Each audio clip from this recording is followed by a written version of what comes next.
Good morning, ma'am. Here's my resignation letter.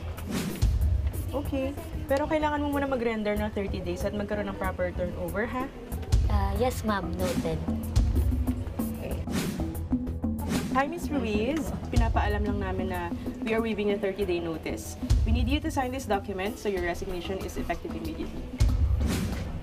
Attorney, pwede bang tanggalin ang 30-day notice kapag nag-resign sa trabaho? Legal ba to? Legal po ito. Ayon sa Article 285 ng Labor Code, maaaring mag-resign sa trabaho ang isang empleyado kahit walang dahilan.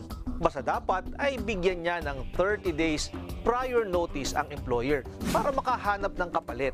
Ang nasabing 30 days prior notice ay para sa kapakanan ng employer. Kaya pwede itong i-waive ng employer at gawing effective immediately ang resignation ng empleyado.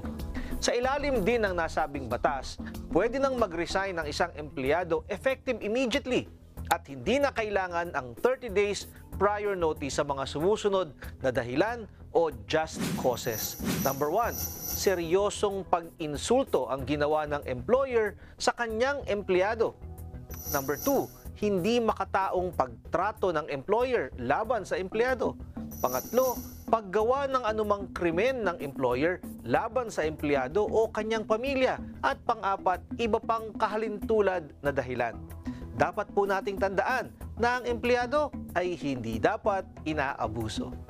Kung kayo po ay may nais ikonsulta sa inyong lingkod, i-follow lang ang Facebook page ng Good Morning Kapatid. Mangyaring i-private message po ninyo sa akin ang inyong mga katanungan. Maraming salamat.